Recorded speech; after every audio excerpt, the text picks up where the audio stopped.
समचरण सरोजं सान्द्र नीलाम्बुदावं जघननिहित पाणि मंडना मंडनानां तरुण तुलसी माला कंधार कुंजनेत्रं सदयधवलहासं श्रीविठ्ठलं चिन्तयामि। ॐ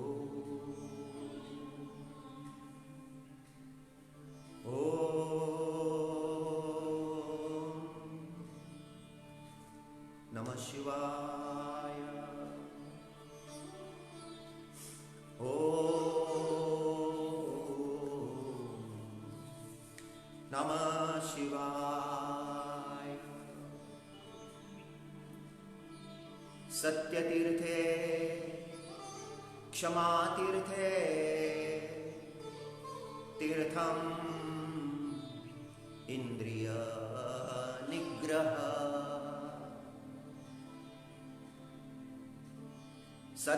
सर्वभूतदया तीर्थ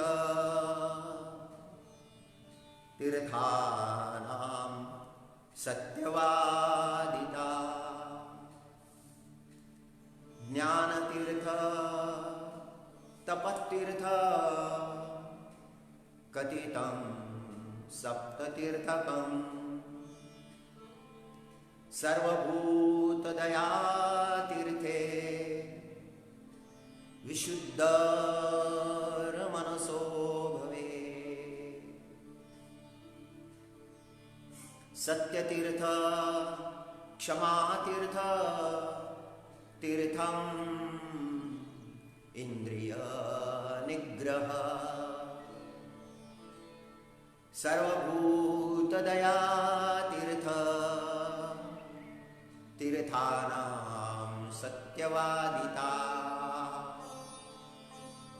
ज्ञानतीर्थ तपतीर्थ कथितं सप्ततीर्थकम् सर्वभूतदया तीर्थे विशुद्धिर्मनसो भवे। ब्रह्मपुत्र महर्षी वसिष्ठे हा केला उपदेश। ब्रह्मपुत्र महर्षी वसिष्ठांनी हा दिव्य उपदेश केला आहे। तीर्थांचं महात्म्य सांगितलेलं आहे। मनुष्य जीवाला तीर्थस्नान हे पवित्र करतं। गंगा स्नान महत्पुण्याचं कारण आहे। गंगा स्नान, यमुना स्नान, प्रयाग स्नान, चंद्रभागा स्नान आणि विभिन्न तीर्थ। या तीर्थांमध्ये स्नान केल्यानंतर जीव पवित्र होतो। पण वशिष्ठ ऋषींनी वेगळ्या तीर्थांचं वर्णन केलं, ज्या तीर्थांना श्रेष्ठ म्हटलं।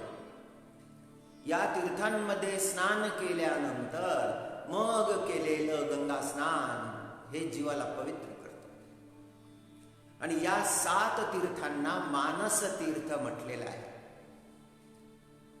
वशिष्ठ ऋषींचा दिव्य उपदेश शास्त्र पुराणांमध्ये प्रगट झाला आहे। योग वशिष्ठ नावाचा ग्रंथ, अद्भुत असा ग्रंथ वशिष्ठ ऋषींनी रामप्रभूंना सांगितला आहे। आणि त्या ग्रंथाचं अवलोकन केलं की लक्षात येतं की वशिष्ठ ऋषीची प्रज्ञा केवढ्या उच्च दर्जाची होती। खरोखर महाप्राज्ञ आहे। हे जे 2 श्लोक आहेत आज जे चिंतनासाठी आपण घेतलेले आहेत, संतवाणीचं चिंतन। संतवाणीमध्ये खूप खोल अर्थ भरलेला आहे। जीवनाचं कल्याण करणारा अर्थ भरलेला आहे।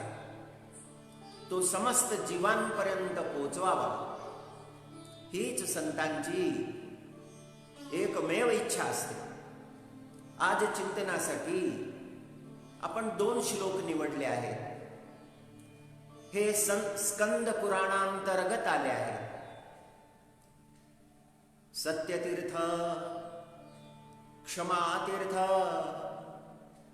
तीर्थम इंद्रिय निग्रह, सर्वभूत दयातीर्थ, तीर्थानां सत्यवादिता, ज्ञानतीर्थ, तपतीर्थ, कथितं सप्ततीर्थकं, सर्वभूतदयातीर्थ, विशुद्धिर्मनसो भवे. वशिष्ठ ऋषी उपदेश करतात की सत्य हे तीर्थ आहे, क्षमा हे तीर्थ आहे, इंद्रियाचा निग्रह करणं तीर्थ आहे, सर्वभूत दया तीर्थ आहे, सत्यवादिता तीर्थ आहे, ज्ञान हे तीर्थ आहे, तपश्चर्या हे तीर्थ आहे. या 7 तीर्थांना मानस तीर्थ म्हटलं आहे. जोपर्यंत मनुष्याच्या जीवनामध्ये अंतरंगाची शुद्धी होत नाही तोपर्यंत बाह्य शुद्धीला अर्थ उरत नाही. या 7 तीर्थांचं आचरण जर केलं तर मनुष्याचं जीवन शुद्ध होतं. केवळ जलामध्ये स्नान केल्यानं शुद्धी होत नाही. या 7 तीर्थांमध्ये मनुष्याने स्नान केलं पाहिजे, तसा प्रयत्न केला पाहिजे, शास्त्राचे वचन जाणले पाहिजे, जीवनामध्ये अंगीकार केला पाहिजे, त्यानुसार आचरण करण्याचा प्रयत्न केला पाहिजे. जगद्गुरु तुकाराम महाराजांनी या सगळ्या ग्रंथांचं अवलोकन केलं होतं. महाराजांच्या वाणीमध्ये वशिष्ठ ऋषींबद्दल फार सुंदर असा अभंग आलेला आहे. क्षमा शस्त्र जया नराची या हाती, दुष्ट तया प्रती काय करी, तृण नाही तेथे पडिला दावाग्नी, जाय विजोनी आपसया. तुका म्हणे क्षमा सर्वांचे हित, धराखंडित सुखरूप. महाराजांना जीवनामध्ये अनेक प्रसंगांना तोंड द्यावं लागलं. काही प्रसंग फार कठीण होते, फार भयंकर होते, फार अवघड होते. पण महाराजांनी स्वतःच्या दुःखाची चर्चा केली नाही. वैश्विक तत्व जे सगळ्या विश्वाला लागू पडेल असं तत्व आपल्या अभंगातून सांगितलं. वशिष्ठ ऋषी क्षमामूर्ती आहेत, त्यागमूर्ती आहेत, शांत मूर्ती आहेत, परोपकारी मूर्ती आहेत.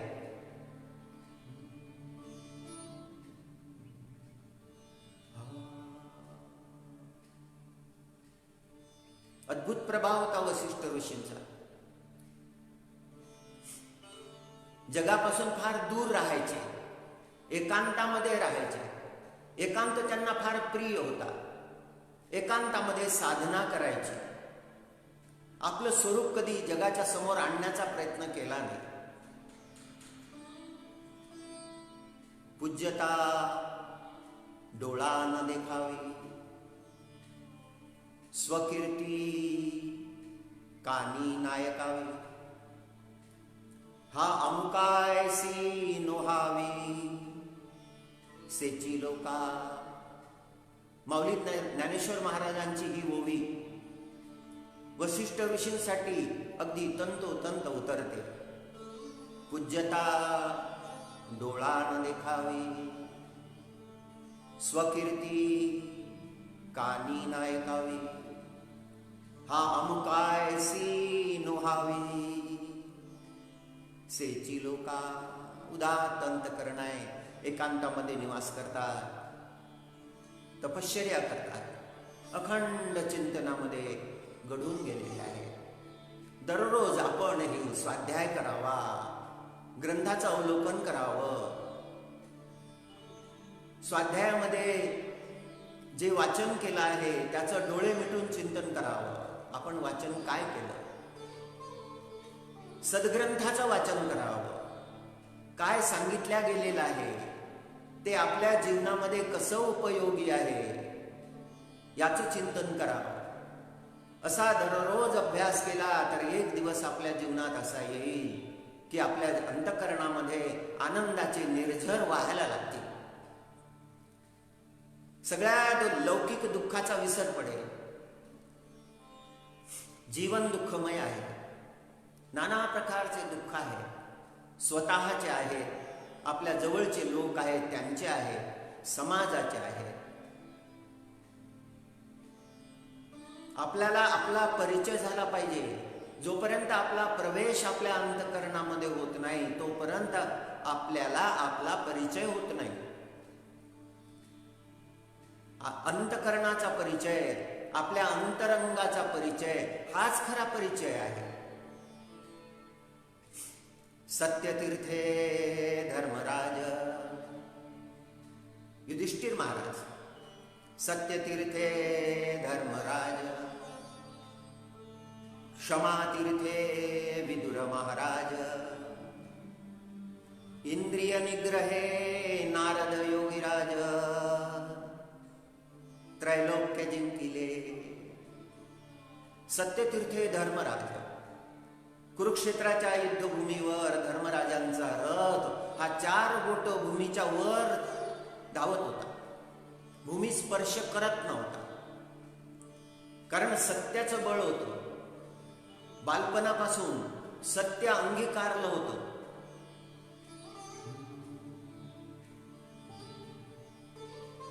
युधिष्ठिर महाराजांचे गुरु द्रोणाचार्य महाराजांनी युधिष्ठिरांना पाठ दिला. एक दिवस द्रोणाचार्य म्हणाले, मुलांनो, आज मला तुम्हाला एक पाठ शिकवायचा आहे. तैत्तिरीय श्रुतीमध्ये हे ते वचन आलेलं आहे. पाठ फक्त 2 अक्षराचा आहे. सत्यम वद. आणि नंतर विद्यार्थ्यांना विचारलं, पाठ कळला का? दुर्योधनाने हात वर केला. वशिष्ठ ऋषींनी विचारलं, काय आहे पाठ? सत्यम वद. अर्जुनाने सांगितलं सत्यम वद. भीमसेनाने सांगितलं सत्यम वद. सगळे विद्यार्थी सांगायला लागले सत्यम वद, सत्यम वद, सत्यम वद. नंतर युधिष्ठिराला विचारलं, धर्मराज युधिष्ठिरा, तुम्ही सांगा आजचा पाठ काय आहे? युधिष्ठिर खाली मान घालून उभे राहिले. बालक युधिष्ठिराला पाहिलं खाली मान घालून उभे असताना आणि विचारलं, अरे युधिष्ठिरा, पाठ तर 2च अक्षराचा आहे. सत्यम वद. मनुष्याच्या जीवनात याला फार महत्व आहे. सत्यम वद, धर्मम चर. मातृदेवो भव, पितृदेवो भव, आचार्य देवो भव, अतिथी देवो भव.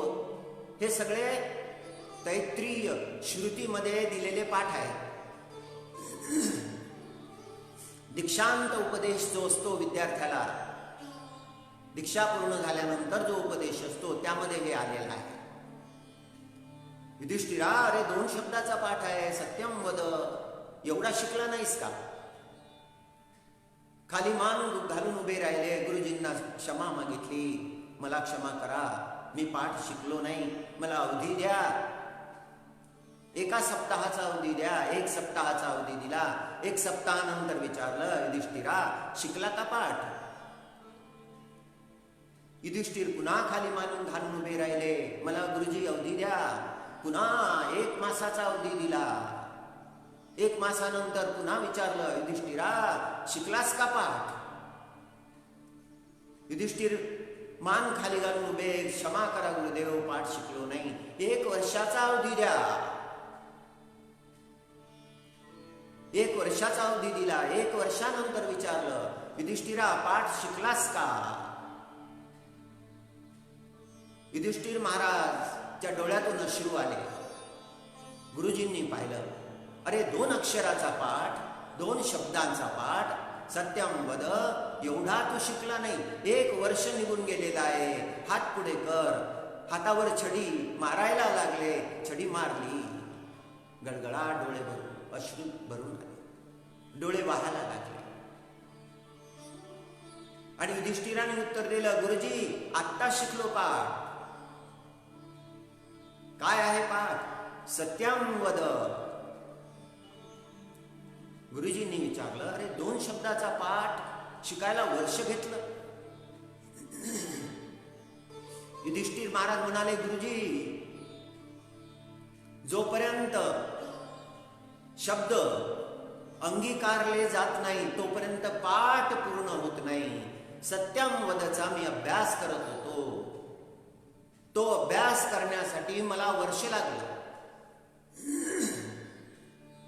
द्रोणाचार्यांनी आशीर्वाद दिले, युधिष्ठिरा तुला माझे आशीर्वाद आहे. खरा पाठ तू शिकला आहेस. सत्यम वद. सत्य हे तीर्थ आहे. सत्यतीर्थे धर्मराज, क्षमातीर्थे विदुर महाराज. केवढा अपमान! दुर्योधनाने केवढा अपमान केला. कौरवांनी केवढी अवहेलना केली, केवढा तिरस्कार केला. पदोपदी कटुवचन त्यांच्याबद्दल उच्चारले. दासी पुत्र म्हणून तिरस्कार केला. पण सगळा सहन केला. जसा अमृत प्राशन योग होता. एवढे ज्ञानी साक्षात यमदेव आहेत विदुर महाराज. क्षमातीर्थे विदुर महाराज. इंद्रिय निग्रह है नारद योगीराज.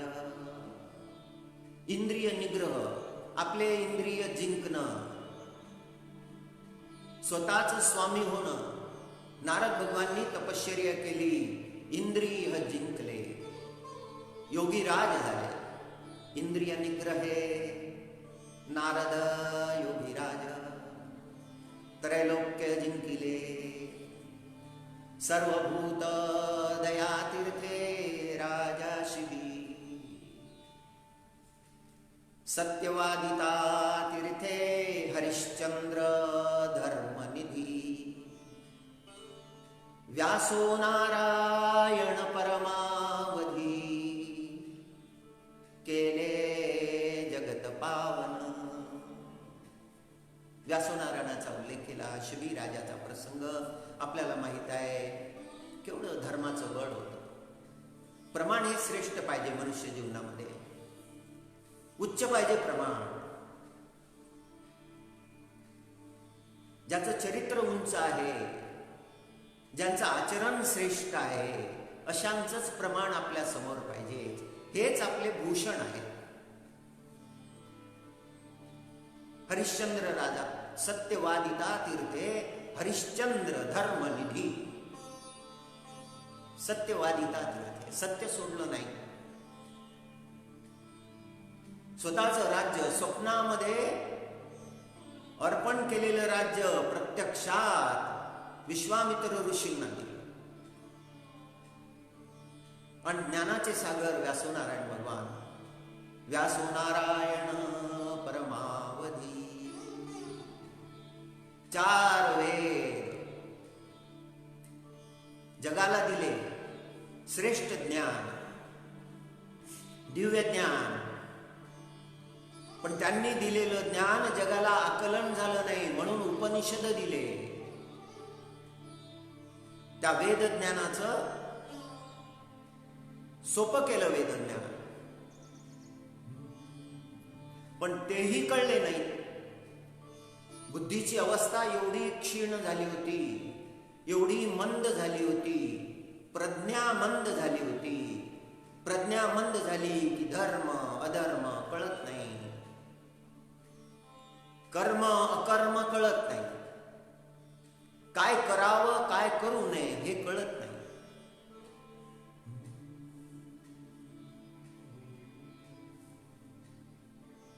वेदव्यासांनी कृपा केली आणि पुराणांची रचना केली. हा जो तत्वाचा उपदेश थोडा त्याला स्पर्श केला आहे, हा वशिष्ठ ऋषींच्या वाणीमध्ये आलेला आहे. संत वचन हे जगाचं कल्याण करण्यासाठी आहे, परमार्थ मार्ग दाखवणारे आहे, शाश्वत मार्ग दाखवणारे आहे, कल्याण मार्ग दाखवणारे आहे, सकल हितकारी आहे, सगळ्यांच्या सुखाचा विचार करणारे आहे. म्हणून संत वचनाचं अनुसरण करावं.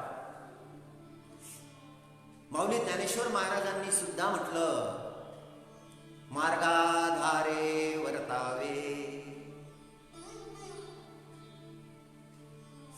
मार्गाधारे वर्तावे, विश्व हे मोहरे लावावे, अलौकिक न होवावे लोकाप्रती. हो,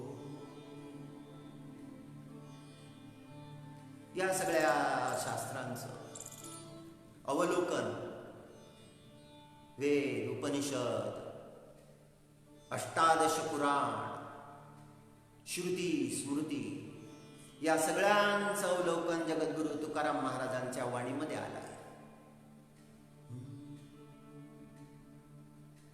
तो अर्थ महाराजांनी सोपा करून सांगितला. त्या महाराजांची फार मोठी कृपा जगावर आहे. महाराजांनी जेवढं सांगितलं तेवढं आकलन होणं फार अवघड आहे. मनुष्य बुद्धीची तेवढी एकाग्रता होत नाही. पण जे थोडं बहुत लक्षात येतं ते परमश्रेष्ठ आहे. ते शास्त्राचं सार आहे.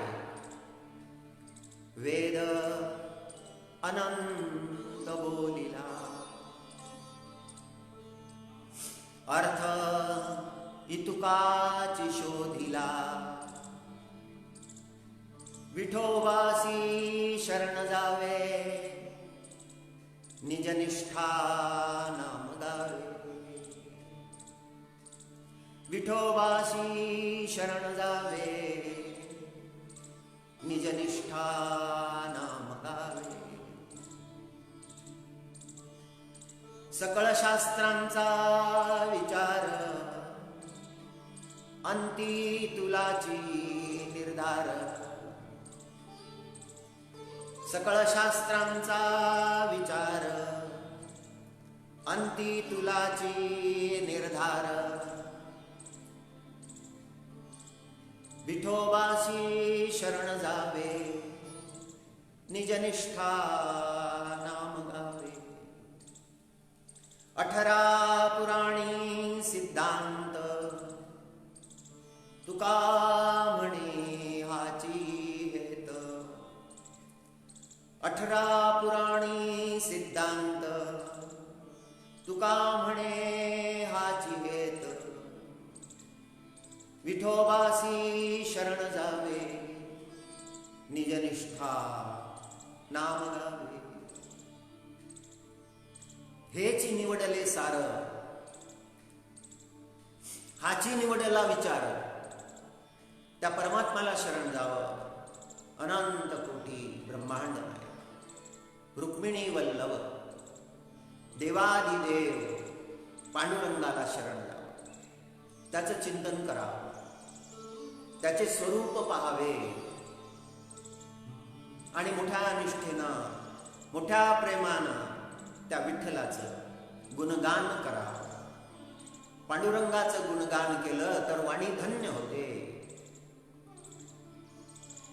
जे काही दोष असतील ते सगळे दोष लयाला जातात. वेदांनी जे ज्ञान सांगितलं, उपनिषदांनी जे ज्ञान सांगितलं, श्रुती स्मृती नाना ग्रंथ यांनी जे सांगितलं त्याचं सार तुकोबांनी सांगितलं. केवढी जगावर कृपा आहे, केवढा जगाच्या उत्थानाचा विचार आहे. मनुष्याच्या बुद्धीमध्ये एक विचार दिवसभर राहत नाही, क्षणभर राहत नाही. आता काय विचार आहे तर पुढल्या क्षणाला काय आहे. सतत विचार बदलतच राहतात, एकत्व स्थिर होत नाही. महाराजांनी ते कसं स्थिर करावं हा मार्ग आपल्याला सांगितलेला आहे.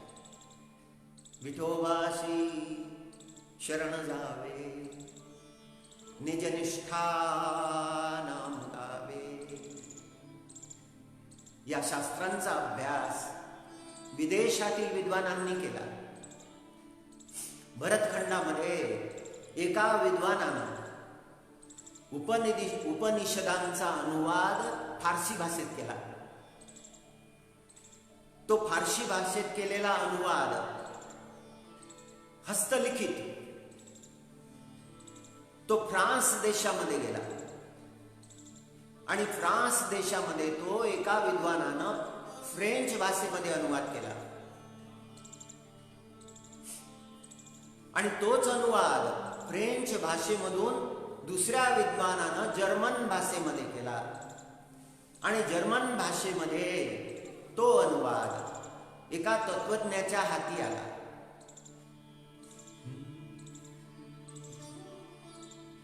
त्यांचं नाव शोपेनहर.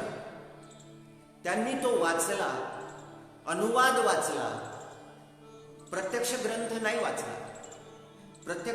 प्रत्यक्ष ग्रंथ त्यांना मिळालाच नाही, तो संस्कृतमध्ये होता. पण ते संस्कृताचं ज्ञान फारसीमध्ये, फारसीमधून मग फ्रेंचमध्ये, फ्रेंचमधून जर्मनमध्ये, आणि ते वाचल्यानंतर त्यांना एवढा आनंद झाला, त्यांनी तो आनंद प्रगट केला तो इंग्रजीमध्ये. In the whole world there is no study so elevating as that of Upanishads. It has been the solace of my life. It will be the solace of my death. त्या उपनिषदांचा अभ्यास माझ्या जीवनाची शांती आहे आणि त्या उपनिषदांचा अभ्यास माझ्या मरणाची सुद्धा शांती आहे. एवढ्या तत्वाचा उद्घोष त्या महात्म्यानं केला.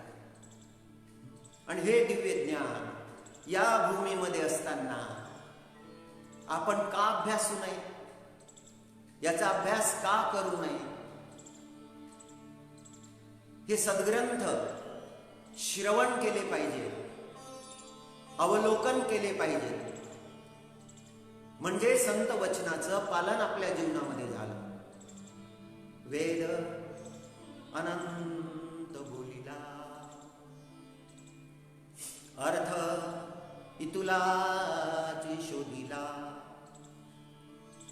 विठोबाशी शरण जावे, निजनिष्ठा नाम गावे.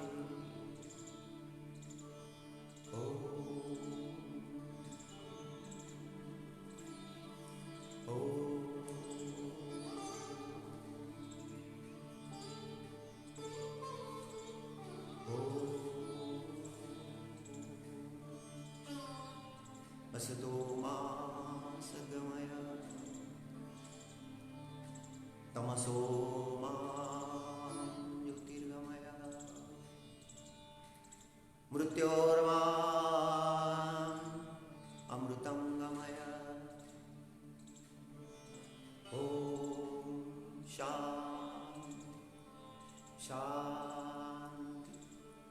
शांती